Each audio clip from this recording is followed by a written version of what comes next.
આપણે આજના લેક્ચરમાં આગળનો ટોપિક જે છે એમાં વર્ગીકરણ જે છે એના વિશે અભ્યાસ કરવાના છે. થોડોક થિયરિકલ પાર્ટ છે, ટેક્સ્ટબુક જે છે એમાંથી રીડ કરવાનો છે. એમાંના મેઇન જે ટોપિક જે છે જે ચર્ચા કરવા જેવા છે ટોપિક આજે લીધા છે અને એના વિશે આપણે બુકમાં ચર્ચા કરવાના છે. બરાબર, એટલે સૌથી પહેલા મેઇન ટોપિક છે સજીવોનું વર્ગીકરણ, ક્લાસિફિકેશન. વર્ગીકરણ શું અને શું કામ વર્ગીકરણ જરૂરી છે? તો આગળના લેક્ચરમાં આપણે અભ્યાસ કર્યો કે સજીવો જે છે એની વ્યાખ્યા આપવા માટેના અલગ અલગ લક્ષણો જે છે જોયા. વૃદ્ધિ, પ્રજનન, ચયાપચય, બરાબર, આ બધા લક્ષણો જે છે એના દ્વારા સજીવની વ્યાખ્યા આપી. હવે સજીવોમાં ઘણી બધી વિવિધતા છે. સજીવોમાં જે વિવિધતા ઘણી બધી છે, બધા સજીવો એકબીજાથી અલગ પડે છે. આ અલગ પડતા સજીવો જે છે એને જુદા કેવી રીતે પાડવા, એને વર્ગીકરણ કઈ રીતે કરવું છે, એના આધાર ઉપર એનું વર્ગીકરણ કરવું, એના વિશેનો ટોપિક જે છે આજે છે. અને એના સાથે સંકળાયેલા કેટલાક બાયોલોજીકલ જે નામ છે નામ યાદ રાખવાના છે જે નીટમાં પૂછાય છે. બરાબર, હવે તમને ખ્યાલ છે એ પ્રમાણે સજીવોના મુખ્ય જે છે વિભાગ પડે તો 3 વિભાગ પડે. મતલબ કે વિશ્વમાં ટોટલ 3 પ્રકારના સજીવો હોય. કાં તો પ્રાણી હોય, કાં તો વનસ્પતિ હોય ને કાં તો સૂક્ષ્મજીવ હોય. એટલે મેઇન મુખ્ય 3 વિભાગ છે: વનસ્પતિ, પ્રાણી અને સૂક્ષ્મજીવ. હવે કોઈ પણ સજીવ જે છે જેની શોધ થાય કે આ સજીવ મળ્યું છે આપણે કયા વિભાગમાં મૂકવું, તો એ વિભાગ જે છે એનું નક્કી કઈ રીતે થાય? કોઈ પણ સજીવ એને વનસ્પતિ વિભાગમાં મૂકવું છે, કોઈ પણ વનસ્પતિને જે છે પ્રાણીમાં મૂકવું છે, કે કોઈ પણને સૂક્ષ્મજીવમાં મૂકવું છે, તો કઈ રીતે નક્કી થશે? તમને ખ્યાલ છે કે આપણને એના બાહ્ય લક્ષણો જે છે એ કેવું દેખાય છે, એની અંદરની આંતરિક રચના કઈ છે, એ બધા લક્ષણોને ધ્યાનમાં લઈ અને આપણે એની કેટેગરી નક્કી કરવી પડે કે આ કેટેગરી જે છે એ પ્રાણી હશે. બરાબર, અમુક સજીવો જે છે સ્થલજ જીવનને અનુકૂલન છે, મતલબ એ જમીન ઉપર રહી શકે છે. અમુક જે છે પાણીમાં રહી શકે, મતલબ જલજ જીવન સાથે અનુકૂલિત છે. અમુક જે છે હવાઈ જીવન સાથે અનુકૂલિત છે. દરેક પ્રકારના અનુકૂળતા ધરાવતા સજીવોની એક ચોક્કસ કેટેગરી હોય, એક શ્રેણી હોય. શ્રેણીને આપણે શેના આધારે નક્કી કરીએ તો કે એના બાહ્ય દેખાવના લક્ષણોને આધારે. બરાબર, એટલે એના વિશે અભ્યાસ કરવાનો છે. જો સૌથી પહેલું સજીવોનું વર્ગીકરણ. તો વર્ગીકરણની વ્યાખ્યા શું થશે? બરાબર, બહુ સિમ્પલ લાઈનમાં સજીવોની લાક્ષણિકતાઓને આધારે વિવિધ વર્ગકોમાં વર્ગીકૃત કરવાની પદ્ધતિને વર્ગીકરણ કહે છે. એમાં શબ્દ આવે છે લાક્ષણિકતાઓ. બરાબર, મતલબ સૌથી ઇમ્પોર્ટન્ટ બાબત છે કે સજીવનું વર્ગીકરણ કરવા માટે સજીવ કેવું દેખાય છે, સજીવ બહારથી જે છે એના લક્ષણો કયા છે, એની આંતરિક રચના કેવી છે, એનો વસવાટ કેવો છે, એની બધી આદતો કેવી છે, એ બધું નક્કી કર્યા પછી એની કેટેગરી નક્કી થશે. એને કેટેગરીમાં મૂકવાની સિમ્પલ પ્રક્રિયા એને કહેવાય વર્ગીકરણ. બરાબર, આવા વર્ગીકરણ કરવા માટેનો અભ્યાસ જે છે એને શું કહેવાય? તો વર્ગીકરણ પદ્ધતિના અભ્યાસને વર્ગીકરણ વિદ્યા કહે છે. ગુજરાતી નામ બહુ સિમ્પલ છે પણ ઇંગ્લિશ નામ સાથે યાદ રાખવાનું છે ટેક્ઝોનોમી. બરાબર, ટેક્ઝોનોમી જે છે એ શું થશે તો કે વર્ગીકરણ વિશેનો અભ્યાસ. વર્ગીકરણ કઈ રીતે કરવું જોઈએ, વર્ગીકરણ કરવા માટેના કયા કયા નિયમો છે, બરાબર, કયા કયા સ્ટેપ દ્વારા એનું વર્ગીકરણ થાય છે, આ બધું સળંગ એના વિશેની સ્ટડી એને કહેવાય ટેક્ઝોનોમી. બરાબર, કયા કયા વૈજ્ઞાનિકે આ ટેક્ઝોનોમી વિશે અભ્યાસ કરાવેલો છે અથવા તો એના વિશે અલગ અલગ નિયમો આપેલા છે આપણે ભણવાનું છે. એટલે શબ્દ યાદ રાખવાનો છે. ટેક્ઝોનોમીનો મતલબ શું થશે? વર્ગીકરણનો અભ્યાસ કરવા સાથે સંકળાયેલું વિજ્ઞાન અથવા તેના માટેનું જે છે અભ્યાસ. બીજું એના પછી નેક્સ્ટ ટોપિક જે છે આપેલો છે એનસીઈઆરટી માં 4 જે છે મુદ્દા આપેલા છે ટેક્સ્ટ પ્રમાણે તે તમારે પૂછાય છે નીટમાં યાદ રાખવાના છે. વર્ગીકરણ વિદ્યાના અભ્યાસ કરવા માટે મૂળભૂત પ્રક્રિયાઓ કઈ? આપણે સ્ટડી કરવી છે, વર્ગીકરણ વિદ્યા ભણવાનું છે, તેના માટે કયા કયા મુખ્ય મેઇન જે છે બાબતોનો સમાવેશ થાય? આટલા બાબતો હોય એને આપણે અભ્યાસ કરીએ તો વર્ગીકરણ વિદ્યા પૂરી થશે. બરાબર, ટોટલ 4 સ્ટેપ છે. 4 સ્ટેપને એક સમજીએ. જો સૌથી પહેલું છે લક્ષણીકરણ, કેરેક્ટરાઇઝેશન. બરાબર, સૌથી ઇમ્પોર્ટન્ટ કે આપણે કોઈ પણ એક સજીવ જે છે એને એક ચોક્કસ શ્રેણીમાં, ચોક્કસ કેટેગરીમાં મૂકવી છે. તો સૌથી પહેલી બાબત શું જોવી પડે તો કે સજીવ જે છે કેવું દેખાય છે, એના લક્ષણો કેવા છે. બરાબર, જો કોઈ પણ સજીવ છે દાખલા તરીકે તો કે હવાઈ જીવનને અનુકૂલિત હોય. હવાઈ જીવનને અનુકૂલિત ક્યારે હોય તો કે એમાં ચોક્કસ પહેલા તેને ઉડવા માટેની ક્ષમતા હોવી જોઈએ. કોઈ પણ સજીવ જે છે જલજ જીવનને અનુકૂલિત હોય તો શું હોય તો કે એને પાણીમાં જીવવા માટે જરૂરી શ્વાસ લેવા માટેની સુવિધાઓ હોવી જોઈએ. સ્થલજ જીવન છે તેને એ પ્રમાણેના લક્ષણો હોવા જોઈએ. કોઈ પણ સજીવ જે જીવનને અનુકૂલિત હોય એવા એનામાં લક્ષણો આવેલા હોય, એ લક્ષણોના આધારે આપણે એને ચોક્કસ કેટેગરીમાં મૂકી શકીએ. તો સૌથી પહેલી ઇમ્પોર્ટન્ટ બાબત છે એનો કેરેક્ટર, કેવા પ્રકારનું દેખાય છે, એના લક્ષણો કેવા છે એ સૌથી પહેલી બાબત નક્કી કરશે. નેક્સ્ટ સ્ટેપ આગળ જઈએ તો લક્ષણના આધારે થશે એની ઓળખ વિધિ. જેમ આપણે કીધું પ્રમાણે જો એનામાં પાણીમાં રહેવા માટેના લક્ષણો હશે તો એ જલજ જીવનને અનુકૂલિત હશે તો મતલબ એ જલજની જે કેટેગરીમાં જશે. જલદની કેટેગરીમાં દાખલા તરીકે મત્સ્ય છે તો મત્સ્ય અને પક્ષી અને એક તમે જમીન ઉપર રહેનાર કોઈ પણ જે છે સજીવ લઈ લો, બરાબર, એ ત્રણેયમાં કઈ સમાનતા ના હોય, ત્રણેયમાં કંઈક ને કંઈક જે છે વિવિધતા જોવા મળે. એના આધારે આપણને એની ઓળખ થશે. એ પાણીમાં રહેનાર જે છે એનો મતલબ કે માત્ર જલદ જીવન સાથે સંકળાયેલું હોય, હવાઈ જીવન સાથે અનુકૂલિત હોય તો એનામાં એ પ્રમાણે લક્ષણ હોય. લક્ષણના આધારે સજીવની ઓળખ કરવી, ઓળખ કરવાની પદ્ધતિ એને કહેવાય આઈડેન્ટિફિકેશન. પહેલું સ્ટેપ થશે કેરેક્ટરાઇઝેશન, બીજું થશે આઈડેન્ટિફિકેશન. હવે આપણે ઓળખ કરીએ તો ઓળખના આધારે એને વર્ગીકરણ શ્રેણીમાં મૂકી શકીએ. એટલે એના પછીનું સ્ટેપ છે વર્ગીકરણ, ક્લાસિફિકેશન. આપણને નક્કી થઈ જશે કે વનસ્પતિ વિભાગમાં આવે છે, કે પ્રાણી વિભાગમાં આવે છે, કે સૂક્ષ્મજીવ વિભાગમાં આવે છે. એ ત્રણમાંથી કોઈ પણ એક કેટેગરી જે છે એમાં મૂકવા માટેની જે છે આખી પદ્ધતિ એ થશે વર્ગીકરણ. અને વર્ગીકરણ થઈ ગયા પછી, બરાબર, જે તે વૈજ્ઞાનિકોની શોધ કરેલી છે એ પ્રમાણેનું નામકરણ, નોમેનક્લેચર, જેના વિશે આપણે આગળના લેક્ચરમાં અભ્યાસ કર્યો. વનસ્પતિ જે છે એનું નામકરણ કોણ કરે છે, પ્રાણીનું નામકરણ કોણ કરે છે, ICBN, ICZN જે છે નામની સંસ્થા જે દ્વિનામી નામકરણ પ્રમાણે એનું ચોક્કસ એક સાયન્ટિફિક નામ નક્કી કરશે. એટલે આ મુખ્ય સ્ટેપ છે. લક્ષણ નક્કી કરવા, એના આધારે એની ઓળખ નક્કી કરવી, ઓળખ નક્કી થાય એટલે એનું વર્ગીકરણ થાય, વર્ગીકરણ કર્યા પછી એનું ચોક્કસ નામ આપી દેવું. આ ચારે ચાર સ્ટેપ એ મૂળભૂત બાબત છે શેની? વર્ગીકરણ વિદ્યા, ટેક્સોનોમી. એટલે તમારે ક્વેશ્ચન એ રીતે પૂછાય, નીચેનામાંથી કયું વર્ગીકરણ વિદ્યા માટે મૂળભૂત લક્ષણ નથી અથવા જરૂરી નથી? આ ચાર મુદ્દાની જે છે જરૂર પડશે, બરાબર. હવે એના પછી આપણે જોઈએ તો વર્ગીકરણ કરવા માટે અલગ અલગ જે છે વૈજ્ઞાનિકોએ ઘણી બધી પદ્ધતિ આપેલી છે. એ પદ્ધતિમાં સૌથી મોટું પ્રધાન છે કેરોલસ લિનિયસ, બરાબર. જે આગળ ટેક્સોનોમી શબ્દ આવેલો છે, એ ટેક્સોનોમી સૌથી વધારે જો કોઈ ફાળો આપનાર વૈજ્ઞાનિક હોય તો એ છે કેરોલસ લિનિયસ. કેરોલસ લિનિયસ નામના વૈજ્ઞાનિકે એક શબ્દ આપેલો, તેનું નામ છે પદ્ધતિસરનું વિજ્ઞાન, સિસ્ટેમેટિક્સ. સિસ્ટેમેટિક્સ શબ્દ પરથી ખ્યાલ આવે કે વર્ગીકરણ એ કોઈ આડાવડી આડેધડ પ્રક્રિયા નથી. એમાં ઘણા બધા સ્ટેપ છે. એ ચોક્કસ સ્ટેપના આધારે આપણે એને ચોક્કસ વર્ગમાં મૂકી શકીએ, બરાબર. એક સિમ્પલ ઉદાહરણ આપું તમને, બરાબર. દાખલા તરીકે તમે આગળના ધોરણમાં પણ ભણી ગયા છો, કાચબો જે છે એ પણ પાણીમાં રહી શકે છે, મગર છે એ પણ પાણીમાં રહી શકે છે.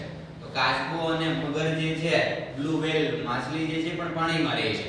ત્રણેય જો પાણીમાં રહેતા હોય તો ત્રણેય માટેનો સમુદાય સરખો નથી. એનો મતલબ શું થયો કે એના માટે ઘણા બધા સ્ટેપ છે. આપણે ખાલી માત્ર પાણીમાં રહેનારા બધા સજીવને એક વિભાગમાં મૂકી ન શકીએ, જમીન ઉપર રહેનારા બધા પ્રાણીને એક વિભાગમાં મૂકી ન શકીએ. એવી રીતે હવાઈ જીવનને અનુકૂલિત હોય તો બધા એક વિભાગમાં ન હોય. ઉડતા જે બધા હોય એ પક્ષી જ ન ગણાય, બરાબર. જેમ કે ચામાચીડિયું છે તો એ પક્ષી નથી, સસ્તન પ્રાણી છે, કારણ કે એમાં સસ્તન પ્રમાણેના લક્ષણો છે, એની આંતરિક રચના એવી છે. એટલે આ બધી પ્રક્રિયા એક સ્ટેપ બાય સ્ટેપ થતી જે છે પ્રક્રિયા છે. સ્ટેપ બાય સ્ટેપ આ રીતે વર્ગીકરણ કરવા માટેનું વિજ્ઞાન, એના માટે શબ્દ આપ્યો સિસ્ટેમેટિક્સ. સૌથી મેઇન પહેલી બાબત, સિસ્ટેમેટિક શબ્દ કોણે આપ્યો ને કઈ રીતે આવ્યો છે તેના માટેનો એક ઇતિહાસ આપેલો છે. સિસ્ટેમેટિક્સ વર્ડ આવેલો છે Latin word Sistema. Sistema word પરથી, જેનો અર્થ થાય છે સજીવોની પદ્ધતિસર ગોઠવણી. એના બધા લક્ષણોનો અભ્યાસ કરીને એને ચોક્કસ શ્રેણીમાં મૂકવાની પ્રક્રિયા એને કહેવાય સિસ્ટેમેટિક્સ. વર્ડ ક્યાંથી આવેલો છે તો લેટિન વર્ડ છે સિસ્ટેમા, એના પરથી. સિસ્ટેમેટિક્સ કોણે આપ્યો word? Carolus Linnaeus. Carolus Linnaeus જે છે એને સિસ્ટેમેટિક્સ નામની એક પદ્ધતિસરનું વર્ગીકરણ કરવાની જે છે એક પદ્ધતિ જે છે આપેલી છે. અને એ શેમાં આપેલી હતી તો એને બુક જે છે પ્રકાશિત કરેલી હતી. બુકનું નામ રાખેલું હતું, એમના પ્રકાશનનું શીર્ષક સિસ્ટેમા નેચર. સિસ્ટેમા નેચર નામનું બુકનું ટાઇટલ હતું. એ બુક જે છે એની અંદર એને સિસ્ટેમેટિક્સ આખી પદ્ધતિ જે છે એનું વર્ણન કરેલું છે. એટલે તમારે એક્ઝામ પોઈન્ટ ઓફ વ્યૂ થી જે છે યાદ શું રાખવાનું છે તો સિસ્ટેમેટિક્સ વર્ડ આપનાર વૈજ્ઞાનિક કયા તો આવશે કેરોલસ લિનિયસ. એ કઈ ભાષાનો વર્ડ છે? લેટિન ભાષા. એનો શબ્દ કયો છે? સિસ્ટેમા. ત્યાંથી આખો વર્ડ આવેલો છે. અને એને જે બુક પ્રકાશિત કરેલી હતી એનું ટાઇટલ પેજ જે શીર્ષક શું હતું તે થશે સિસ્ટેમા નેચર, બરાબર. એના પછી જે ટેક્સ્ટ બુકમાં આપેલું નથી પણ એના જેવું રિલેટેડ છે એ સાથે લઈએ. સિસ્ટેમેટિક્સ જેવો નવો વર્ડ આપ્યો નિયો સિસ્ટેમેટિક્સ. નિયો નો મતલબ થાય છે ન્યુ, નૂતન વર્ગીકરણ પદ્ધતિ આપનાર વૈજ્ઞાનિક કોણ છે તો એ વર્ગીકરણ જે છે આપણે પદ્ધતિ નામ થશે સર જુલિયન હક્સલી. નામ યાદ રાખવાનું છે. જેવી રીતે કેરોલસ લિનિયસ નામના વૈજ્ઞાનિકે જેમ ખાલી સિસ્ટેમેટિક્સ મતલબ કે પદ્ધતિસરના વિજ્ઞાન જે છે એ વર્ગીકરણ પદ્ધતિ આપેલી છે, એના જેવું એનાથી અપડેટ કે જેમાં થોડાક નવા જે છે લક્ષણોનો અભ્યાસ કરવામાં આવેલો અથવા નવી સિસ્ટમ હોય, આધુનિક જે પદ્ધતિ છે એ પદ્ધતિ આપનાર વૈજ્ઞાનિક છે સર જુલિયન હક્સલી. એટલે જોડકા સ્વરૂપે વૈજ્ઞાનિકનું નામ અને એનો કયો ફાળો છે એના માટે જે છે એવા ક્વેશ્ચન પૂછાય. એટલે નામ યાદ રાખવાનું છે. હવે આ બધું માત્ર જે છે ઉપરથી મેઇન પોઈન્ટ જે છે લીધેલા છે મેં, એ સિવાયનું ટેક્સ્ટબુકમાં ઘણા બધા લાઈન ટુ લાઈન તમારે વાંચવાનું છે ટેક્સ્ટબુકમાં. એમાં વચ્ચે જે છે જે નથી કામનું એવું સ્કીપ કરેલું છે, પણ તમારે છતાં એકવાર રીડ કરી લેવાનું છે. એના પછીનો મેઇન પોઈન્ટ છે વર્ગીકૃત કક્ષાઓ, મતલબ કે ટેક્સોનોમિક કેટેગરી. બરાબર, વર્ગીકરણ કરવા માટે આગળ કીધું કે ઘણા બધા સ્ટેપની જરૂર પડે. એ સ્ટેપ કયા કયા છે અને સ્ટેપના નામ શું છે અને સ્ટેપની આખી એક હરોળ બનાવીએ તો એ હરોળને શું કહેવાય. એના માટે જો વર્ગીકરણ કરવા માટે મુખ્ય 7 કક્ષાઓ છે. કક્ષાને નામ આપ્યું વર્ગીકી એટલે કે ટેક્ઝોન. ટેક્ઝોનોમી જે છે શું છે? વર્ગીકરણ વિદ્યા છે.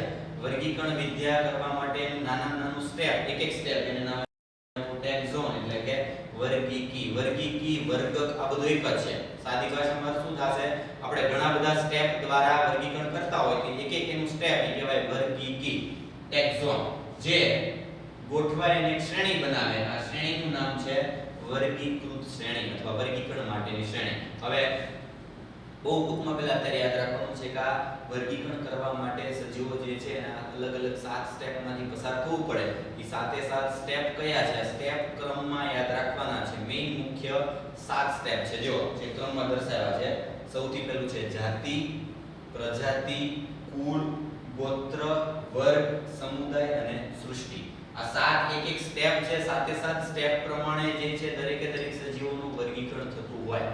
બરાબર, આ દરેકે દરેક વર્ડ જે છે એનો અર્થ શું છે ઉદાહરણ સાથે આગળના ટોપિક જે છે એમાં ભણવાનું છે, પણ એના વિશે આપણે ટૂંકમાં ખાલી અત્યારે ચર્ચા કરી લઈએ કે 7 જે શ્રેણી જે છે એમાં એક ક્વેશ્ચન પૂછાય છે, ઉપરથી નીચે તરફ જઈએ ત્યારે શું ફેર પડશે? નીચેથી ઉપર તરફ જઈએ ત્યારે શું ફરક પડશે? આ એક સાથે યાદ રાખવાનું. સૌથી પહેલી બાબત તો આ તમારે યાદ રાખવાનું છે કે જાતિથી સૃષ્ટિ તરફ જતા ચોક્કસ ક્રમ કયો છે? તો ચોક્કસ ક્રમ છે જાતિ, જાતિઓનો સમૂહ એટલે પ્રજાતિ, પ્રજાતિઓનો સમૂહ એટલે કુળ, કુળનો સમૂહ એટલે ગોત્ર, ગોત્રનો સમૂહ વર્ગ, વર્ગ બધા ભેગા થાય એટલે બને સમુદાય, અને બધા સમુદાય ભેગા થાય એટલે બને આખી સૃષ્ટિ. બરાબર, કિંગડમ. તો આ ક્રમ જે છે એમાં જાતિથી સૃષ્ટિ તરફ જતા શું વધે ને શું ઘટે એવા ક્વેશ્ચન પૂછાય છે. એને સંકળાયેલા સાથે સંકળાયેલા મુદ્દા જોઈ લેજો. સૌથી પહેલા એરો દર્શાવેલો છે, એના પરથી શું ખબર પડશે? જાતિથી સૃષ્ટિ તરફ જતા શું ફેરફાર થાય? સૌથી પહેલું તો કે આમાં જાતિ જે છે એ ચોક્કસ સમાનતા ધરાવતા લક્ષણો જે છે એવા સજીવોનો સમૂહ છે. જેમ જેમ તમે જાતિથી સૃષ્ટિ તરફ જાઓ એમ સજીવોની સંખ્યા વધે. એટલે પહેલું સજીવોની સંખ્યા વધે. શેના માટે દર્શાવ્યું છે આ? કે માત્ર ને માત્ર નીચે તરફ જતો એરો છે, એટલે કે જ્યારે જાતિથી સૃષ્ટિ તરફ જશું એમ સજીવોની સંખ્યા વધતી જશે. જાતિમાં સજીવો ઓછા હશે, એનાથી વધુ પ્રજાતિમાં હશે, એનાથી વધુ કુળમાં હશે. સૃષ્ટિ તરફ જઈએ બરાબર તેમ સજીવોની સંખ્યા વધી જાય. ઉદાહરણ તરીકે પ્રાણી સૃષ્ટિ. તો પ્રાણી સૃષ્ટિ એટલે આખા વિશ્વના બધા પ્રાણી આવી જાય. દરેકે દરેક પ્રાણી. વનસ્પતિ સૃષ્ટિ બધી વનસ્પતિ આવી જાય. પણ એની જેમ જેમ આપણે ઉપર તરફ જઈએ એમ સંખ્યા ઘટતી જાય, જેમ નીચે તરફ નીચે ઉપર એમ તમારે યાદ નથી રાખવાનું. તમારે યાદ રાખવાનું છે જાતિથી સૃષ્ટિ કે સૃષ્ટિથી જાતિ. બરાબર, એ પ્રમાણે શું ફેરફાર થાય? સજીવોની સંખ્યા વધે. બીજું, સજીવોમાં ભિન્નતા વધે. સજીવોમાં ભિન્નતા વધે એટલે સજીવોમાં જુદાપણો વધતું જાય. જેમ જેમ જાતિથી પ્રજાતિ તરફ જશું એમ અલગ અલગ પ્રકારના સજીવો જે છે એમાં જોવા મળશે. એક જ જાતિ બરાબર, તો જાતિમાં ઉદાહરણ તરીકે જાતિ ખાલી લઈ લઈએ કે કીડીઓની જાતિ, તો બધી કીડી આવશે. પણ કીડી જે છે એ કઈ પ્રજાતિમાં છે? તો એક પ્રજાતિમાં એક કરતા વધારે જાતિ હોઈ શકે. બરાબર, એક જ કુળમાં એક કરતા વધારે પ્રજાતિ હોઈ શકે. જેમ જેમ તમે જાતિથી સૃષ્ટિ તરફ જશો એમ વિવિધતા વધતી જાય. વિવિધતા એટલે ભિન્નતા, મતલબ સજીવોમાં જોવા મળતું જુદાપણું એ વધતું જશે. એનાથી એક્ઝેક્ટ વિરુદ્ધ જેમ જેમ ભિન્નતા વધે છે બરાબર એમ સજીવોમાં સમાનતા ઘટે. એટલે શું વધે છે શું ઘટે છે યાદ રાખવાનું. એક જ જાતિના સજીવો સંપૂર્ણ સમાન દેખાતા હોય. બરાબર, માણસ જાતિ, માણસ જાતિની સાથે તમે સિંહની જાતિ લઈ લો તો સિંહમાં અને માણસમાં કઈ સમાનતા ન હોય, પણ બધા માણસ સરખા જ હોય. એ માણસની એક જાતિ કહેવાય. એક જાતિમાંથી પ્રજાતિમાં જાઓ તો એક સરખી જાતિના સમૂહને પ્રજાતિ કહેવાય. જેમ જેમ જાતિથી સૃષ્ટિ તરફ તમે જતા જાશો એમ સમાનતા ઘટતી જાય, કારણ કે જેમ જેમ આખું વિશ્વ લઈએ વિશ્વ લેવલે બધા વિવિધતા જે છે એ વધતી જાય. વિવિધતા વધે, સમાનતા ઘટે, એટલે બેમાંથી કોઈ પણ એક યાદ રાખશો. ખબર તો જે છે બંને એક જ છે. એટલે જાતિથી સૃષ્ટિ તરફ જતા શું યાદ રાખવાનું છે? સજીવની સંખ્યા વધે, ભિન્નતા વધે, સમાનતા ઘટે. બીજો એનાથી એક્ઝેક્ટ વિરુદ્ધ, સૃષ્ટિથી જાતિ તરફ જઈએ એમ શું થાય? એની જ બાબત સેમ. આનો પોઈન્ટ ફરીથી લખું છું, આનાથી ઊંધું. સજીવોની સંખ્યા ઘટે. કઈ તરફ? સૃષ્ટિથી જાતિ તરફ જશો સજીવોની સંખ્યા ઘટતી જશે. સજીવોમાં ભિન્નતા પણ ઘટશે. જેમ જેમ ઉપર તરફ આવશો સૃષ્ટિથી જાતિ તરફ જાશો એમ સજીવોમાં ભિન્નતા ઘટતી જશે. ભિન્નતા ઘટવી એટલે ઇનડાયરેક્ટલી મતલબ થાય સજીવોમાં સમાનતા અથવા સામ્યતા વધે. કયો વધે છે કયો ઘટે છે એના માટેના ક્વેશ્ચન પૂછાય છે. એ બહુ સિમ્પલ યાદ રાખવાનું છે. જેમ જેમ તમે જાતિથી સૃષ્ટિ તરફ જશો બરાબર એમ સજીવોની સંખ્યા અને ભિન્નતા વધતી હોય, સમાનતા ઘટતી હોય. એક્ઝેક્ટ એનાથી ઊંધું. સૃષ્ટિથી જાતિ તરફ જેમ જેમ જશું એમ સજીવોની સંખ્યા અને ભિન્નતા ઘટતી જાય અને સમાનતા જે છે એ વધતી જાય. એટલે આવી રીતના ક્વેશ્ચન પૂછાય છે. એ પ્રમાણેના આપણે એક પહેલા તો સ્ટેપ યાદ રાખવાના છે કે ટોટલ 7 મૂળભૂત કક્ષાઓ કઈ છે અને 7 કક્ષાઓને ક્રમમાં યાદ રાખી અને સૃષ્ટિથી જાતિ કે જાતિથી સૃષ્ટિ તરફ જઈએ તો શું વધે અને શું ઘટે એ પ્રમાણેના ક્વેશ્ચન પૂછાય છે.